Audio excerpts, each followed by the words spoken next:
Chapter 7.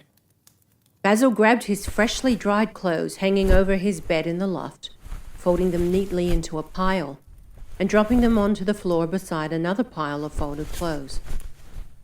He squinted his eyes, shielding them away from the afternoon sunlight streaming through his bedroom window. He was exhausted. Exhausted from a night absent of sleep, and exhausted from racking his brain over and over. He was rattled.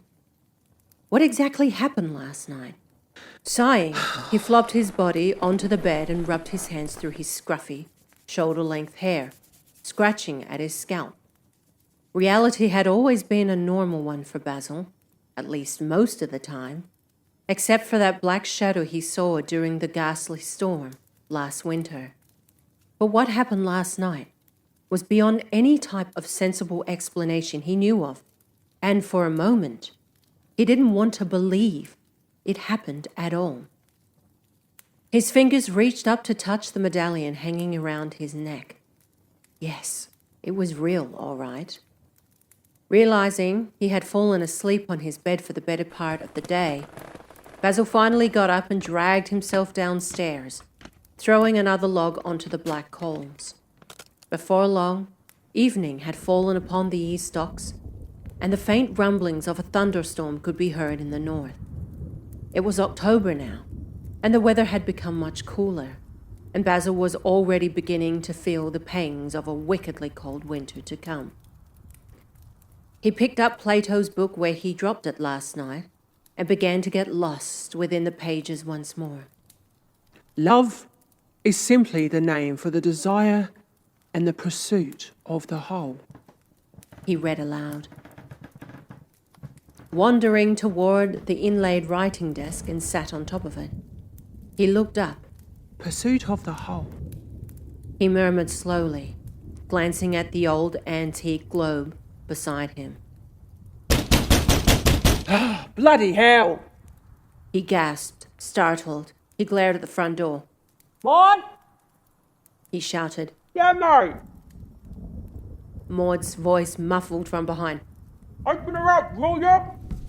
Basil scurried in his socks to open the door, and in waltzed Maud. Getting bloody fresh out there now. Maud exclaimed, dropping a sack onto the floorboards and rubbing his hands together. He threw his coat over the desk and sat down, immediately unlacing his boots, just as he always did.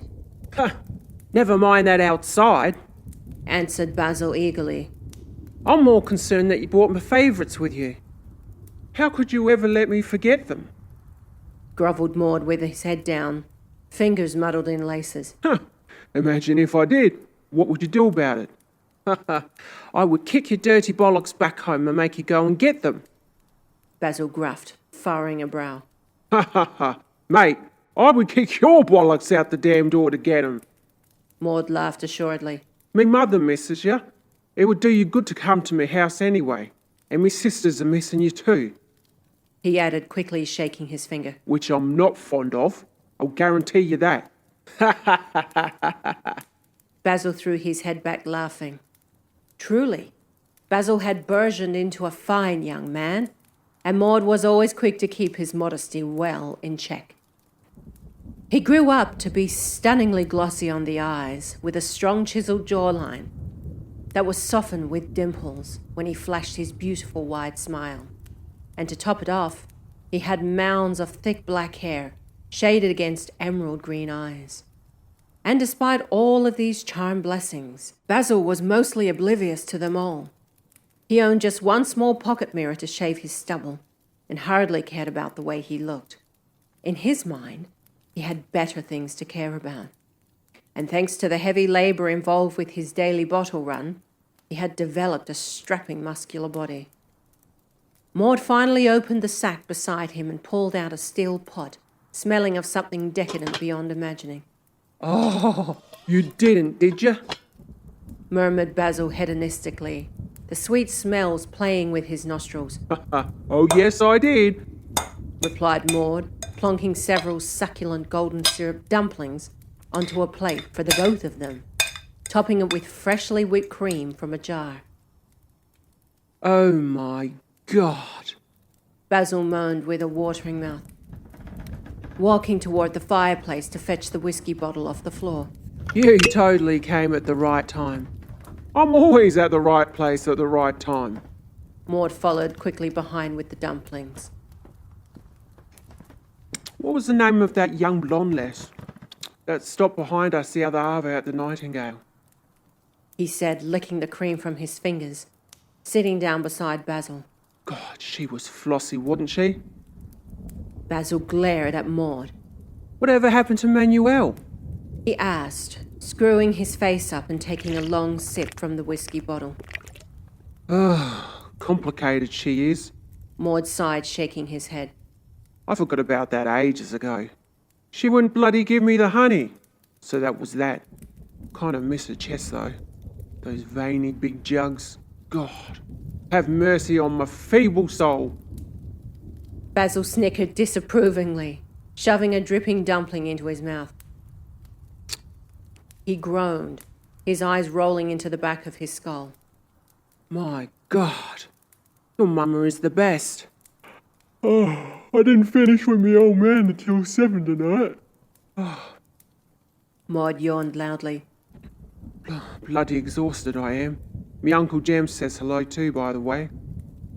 Meanwhile, on other matters, Basil was bursting to tell Maud about last night and the voyage he'd been secretly planning. He decided the time was right. I have something to tell you. Basil blurted out with a mouthful of dumpling. Huh? Maud glanced up at him, looking vague. He greedily shoved a dripping dumpling into his mouth.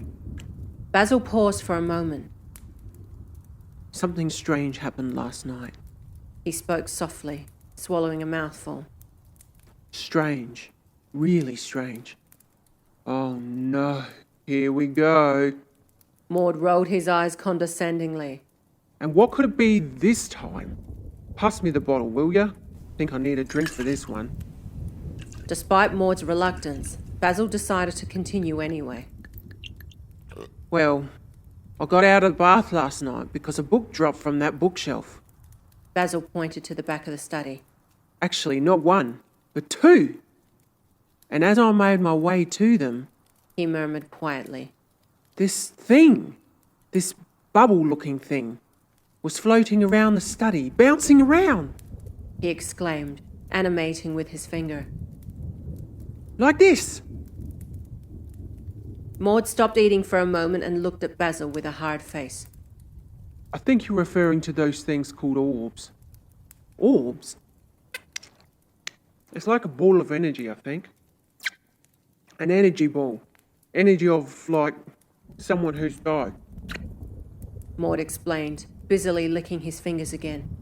Sometimes they can turn themselves into ghosts and mists if the energy's strong enough. Well, that's what me sisters reckon anyway.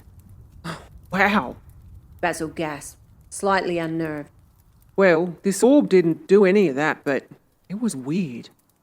Anyway, I went to pick up the books, and this orb thing came and just whooshed right in front of my face. He cried, flabbergasted, glaring at Maud. And then it shot up to the ceiling and just disappeared. Just like that. Just like that, eh? Maybe it was old man Clarence. Maud wondered inquisitively, shifting his focus into the flames. Can't say I know what it was. Basil responded, furrowing his eyebrows, gazing into the fire also. He turned his head to Maud. But that's not all. Maud turned, appearing amused. Oh? Then please do continue.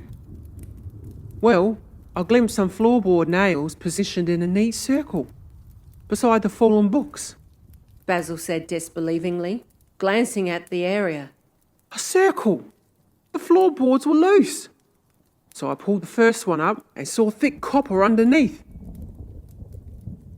So I pulled the other loose ones up too. Ha! Thick copper? Maud scoffed. What do you mean, thick copper? I found a trapdoor, Maud! Basil hissed, his voice almost to a whisper. No. Maud gasped suspiciously. Show me. The two of them immediately dropped their dumplings and ran to the back of the study. Here! Basil pointed at the loose floorboards, put back in their place, feeling the adrenaline throbbing through his veins again. Well, what the hell's beneath this supposed trapdoor? Maud protested. You wouldn't believe me if I told you, mate. Try me. Maud glared at Basil. Some underground chamber with antiques and a wooden altar. A bloody altar? Maud cried, glaring stiffly into Basil's face. What do you mean, mate? Like a devil-worshipping, sodded witch's altar? I don't know what it was, Stammered Basil. what it is. Oh, Christ, save me. Muttered Maud, rolling his eyes. By Jiminy, I have to see this. And there was some necklace, a medallion on the altar, and it was glowing. Basil hurriedly added. It's bloody weird. Were you fizzed up last night, mate? Maud murmured sarcastically, dropping a lowly gaze at Basil. Oh, sod your bollocks. Basil snapped, sighing in defeat. Go on, just look. They both squatted down on their knees and removed the floorboards, but to Basil's horrid dismay, there was nothing but dusty dirt. What the? He gasped, rubbing his hands frantically through the dirt. I thought... I swear to you it was here. I swear. It's here. It has to be. Maud gave Basil a mocking look, as if he'd gone mad. Here? He scoffed. In this bloody dirt? I swear to you. I think you're off your nutter, mate. Basil, feeling the frustration burn through his veins, leaned up against the bookshelves, avoiding Maud's eye contact. He felt utterly crushed, not to mention stupid. His best friend now thought him as a lunatic, so he didn't bother saying anything more. Mate, seriously? Maud began, feeling slightly sympathetic, rubbing his chin. You must have been dreaming. A bloody good one by the sounds of it. Or you were smoking something. A smirk grew across Basil's face. He was going to pull the ultimate Joker card on Maud, and Maud immediately noticed the change in his face. What? So you don't believe me then? Basil asked him slyly. You know I want to, mate, but you're not convincing me. Maud shrugged his shoulders. Remember I said that I saw that medallion down there? Yeah. So what? Without the utterance of another word, Basil pulled the medallion from the inside of his singlet. Maud's jaw dropped. Well, I'll be damned. He muttered, squinting closely at it. Funnily enough, Basil watched Maud's mood change. He suddenly became very curious and leaned in closer. What the hell does it all say? He whispered quietly, peering at the weird symbols spiraling around the white stone. Something special, I bet. Basil replied. I wish I knew too. But honestly, you could have bought this necklace anywhere. Basil gave Maud a dirty look. Do I really look like that type? Maud gave him a sly smirk. Anything's possible, mate. Son of bloody bollocks! Maud cried in fright. What the hell was that? They whipped their heads over their shoulders to see 4 massive books fall off the bookshelf. Basil started laughing. That was for you, mate. He rose to his feet, walking toward the fireplace, his bellowing laughter trailing him. Serves you right for not believing me. Bloody spooks in this place. Maud quickly got up behind him. I'm glad I don't live here. You couldn't handle it. Basil grabbed the whiskey flask. I don't want to. Maud mumbled, picking up another soggy dumpling and shoved it into his mouth. The two sat in silence, listening to the crackling of the fire and eating as much as they could possibly stomach. You know, I was thinking about going to Australia. Basil eventually blurted out. Maud stopped chewing and glared at him. Are you serious? He swallowed his mouthful and took a sip of whiskey. do you have any other mind-blowing news you want to share with me tonight? Basil leaned over and grabbed the whiskey bottle from Maud. Well, you know my uncle's down there. I found out he's serving time at Fort Denison in Sydney Harbour, or somewhere like that. Silence. Basil turned from the fire and studied Maud's face. You want to come with me? He asked with an excited grin. What? Australia. Maud exclaimed, totally caught off guard. His thoughts became scattered. He sunk his head into his hands to fathom the delicious offer. Oh, mate, Australia? Me job, mate. What about me job with me old man? Basil chuckled at Maud's response. Come on, it's once in a lifetime, He replied, making the offer sound hard to resist. The job's always going to be there. You know that. Your future is secured.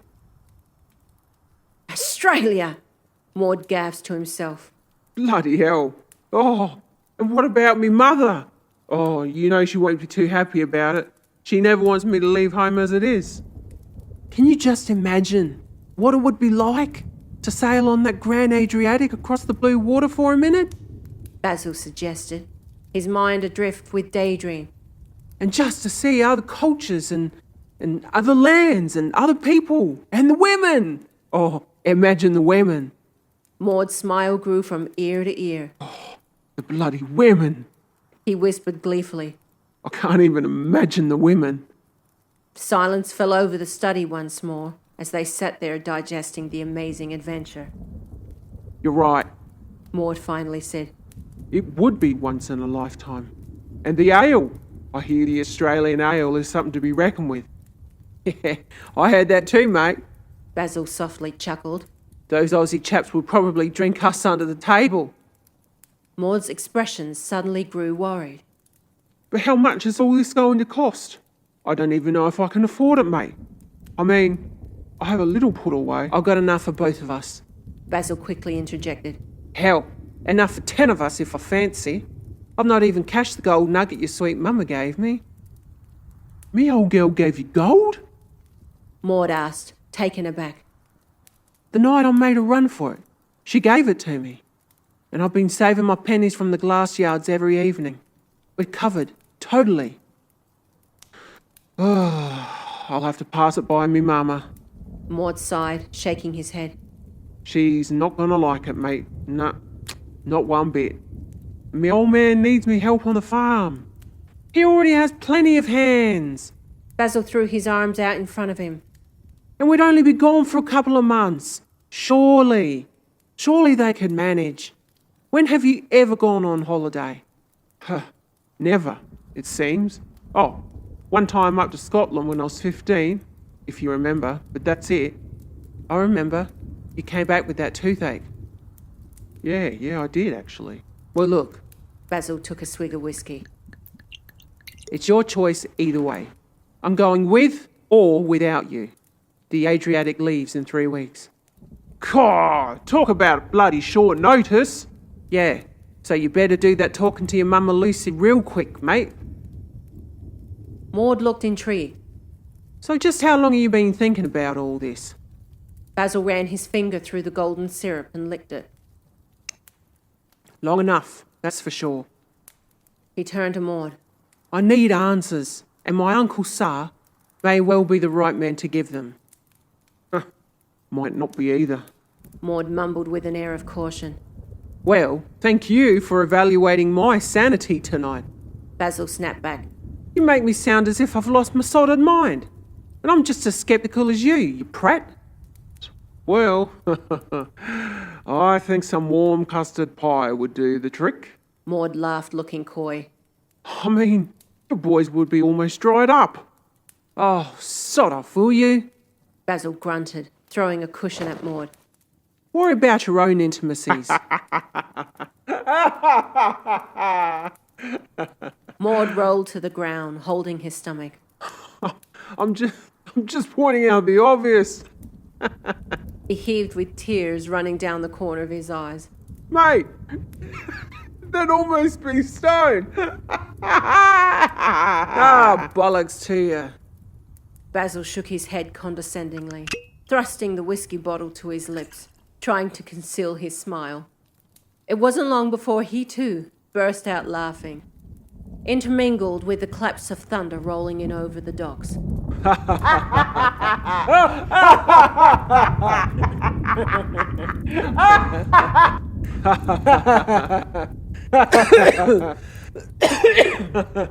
I'm not taking much baggage with me either. Better to be lighter on my feet. Maybe just one spare change of clothes. Basil nodded to himself with confidence. And that's it. That's really all I have anyway.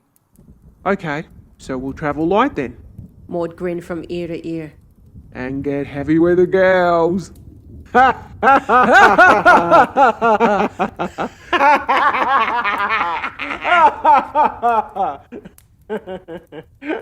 They were lost in a fit of giggles again. Basil was convinced it was going to be an adventure of a lifetime, and the two of them spent the rest of the night talking about their exciting plans into the wee hours of the morning, beside the warm fire and the howl of the thundering wind outside.